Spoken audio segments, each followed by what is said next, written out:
Yeah, so I actually just went and did another 8 minutes worth of recording, but no, I didn't. Anyway, I'll just brief over what I just said. 8 minutes recording. Don't forget to hit that subscribe button with a twist of fate. Perhaps smash that like button with a broken brilliance. And yeah, I just went on about the broken brilliance character and my opinion of what WWE did with broken Matt Hardy. Well, what a brilliant guy, you know.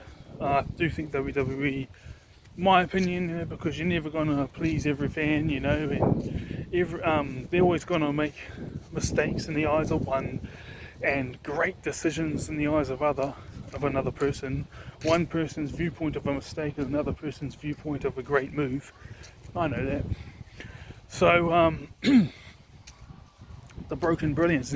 Now it's like I was speaking with all this enthusiasm just to look down and realise, oh, I'm not even recording this. The broken brilliance. Well, this was in my opinion, so awesome. Because the thing was, like the first month or so, when you're watching the broken, when I was watching it, because I was actually taking time out to watch TNA in about maybe like the end of 2015 to like the beginning of 2017. So, you know, only just because I wanted to watch something after work and relax and stuff like that. And so I was just in time for the broken brilliance character. And the first month or even a bit more, then you're thinking, oh God, what the hell is this? And then the next month or so you're thinking, okay. And then the next month after that you're like, oh, this is cool. And then it just went from there and it got better and better for over a year. It's like it got better and better. And as you look back at it now you realise the first 2 months were awesome. But that was the build up into what would make the awesome story of the broken brilliance, Matt Hardy, or the broken Hardys. Basically, they went to war over the family's fortune. Matt was always Matt Hardy and his then one child. He's got two now on the show, and his wife Rabbi was always like downing Jeff Hardy because they were saying like, all the success that we've had has been because of me. This is how it got to, but I remember when Matt Hardy, when Jeff Hardy was having a match, it was supposed to be against Willow, and you're thinking, what? Willow is one of my creations. And so one Willow came out and he smashed him. He's like, you're not Willow. He said it in his own way and smashed them. And then after that, this is what happened. Another 4 or 5 guys in the exact same Willow costume came out. One of them was Matt Hardy, Jeff Hardy's brother. And then just leading up to it, Matt Hardy had a title run as champion, and he'd been fighting in order to get the belt back for about a couple of years, and he was close to it. And Jeff Hardy had 2 or 3 runs with it in TNA, and then they had an I Quit match, and Jeff Hardy injured Matt Hardy. This is the storyline. Swanton bomb off a ladder through a table outside the ring up by the rampway, and Matt Hardy was on the table. So yeah, that's all story stuff. And then a promo not long afterwards, not like maybe a couple of weeks afterwards, came out, and it was just Matt Hardy was like, you know, it was Matt Hardy just because of the tone of voice, but it was just, you couldn't see his face, and he had like a hoodie on, and he was sitting behind like a grandstand, but the lighting of the camera and stuff, you couldn't see his face, but he was looking straight onto him. He's like, my mother. So I can't remember the exact same words. My brother Jeff, apparently your cruelty knows no bounds. You know that this wrestling meant more the most in the world to me. You took that away from me. I've only had one world title reign, and you have been a multi-time world title champion, and you injured me. Apparently your cruelty knows no bounds. And it just ends. And then so when those Willows came out, and then it was revealed that that Jeff Hardy beat up one Willow, and then another 5 came out, and then they ganged up on Jeff Hardy, and then one of them took the mask off, and it was Matt Hardy. He had all his makeup on. So, look what you have done to me. I am your older brother. You have known me ever since I was a child, and you took everything away from me. But he's not really playing the role really well. I'm just taking the dog for a walk though. We're on our second lap around Frimley Park, and so that's how all that started. And then he was what was it? The House Hardy when he had a match and he called the final deletion, and they recorded it, and they had a homemade cinema for the scribe. He's like, scribe, and every time they had a promo, scribe, these events must be documented. And then the scribe in his costume, his uniform, would be writing down every single word he says. He's like, this is the words of the broken brilliance. And what really got me behind the broken brilliance was this lake of reincarnation. It's so metaphorical of how we are in real life, except for it's so instantaneous rather than over time. Lake of reincarnation. And then they took this water out of the lake of reincarnation and they put it in the pool.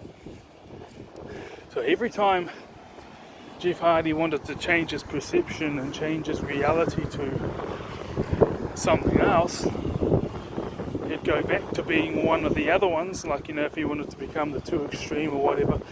That pool of reincarnation would do that for him.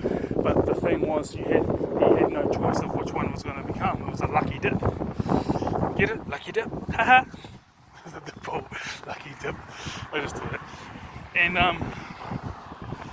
that lake of reincarnation. Remember when Bray Wyatt got hit in there after the ultimate deletion?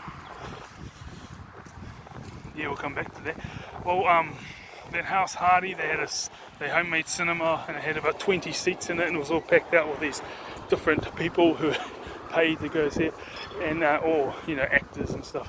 And then they went down this Rabbi, whether they're married in real life, we're not sure, only because we don't know them as people. I hope they are, and happily and stuff like that. You want blessings for them. And she comes down the pole holding Maxwell, King Maxwell, the then only child of Matt Hardy, and he was the sole owner of all of the Hardy family's fortune. Yes, as in him and his brother Jeff, because I have deleted Jeff Hardy and taken it all for you, King Maxwell. Yes. What talk about family feuds, eh? And they all sitting there with their popcorn watching Matt Hardy win the match against Jeff Hardy. I just deleted your ass. That's what he said when he won. Anyway. So yeah, that's how all that was going. It's a real great day. That's good to hear. Yeah, so what was it? Oh yeah. When Bray Wyatt got knocked into the lake of reincarnation, that's the thing. Oh, that's it. Yeah, and how they're talking about Matt Hardy being in limbo now. Well, remember, because I still take the time to watch the 30-minute highlights of each show. So remember when the doll that represents Sister Abigail in the Firefly Funhouse, which is just an extension of Bray Wyatt's mind, said, "Oh, I'm in limbo."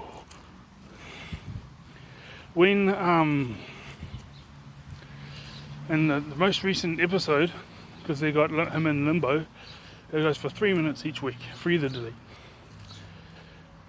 He came out and, because he had listened to one of his 7 deities, and then he lost the match.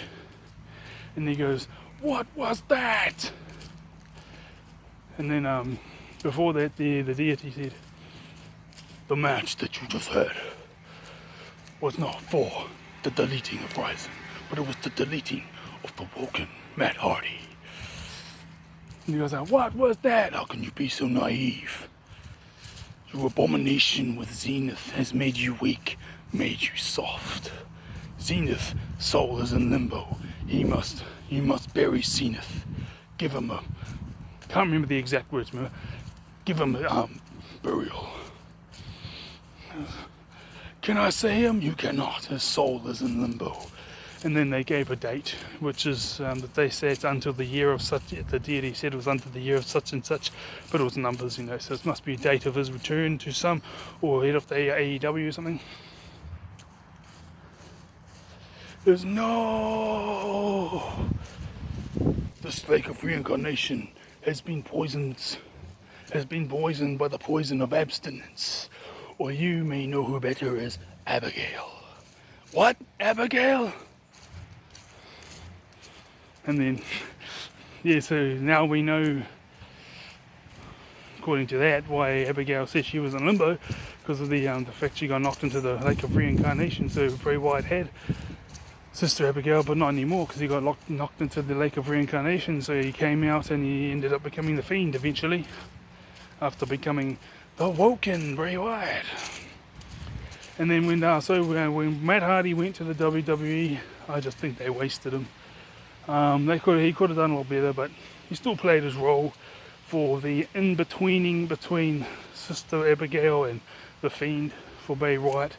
So that's my opinion on that. He had a cool entrance song though. Anyway, I'm going to finish off this walk with my dog.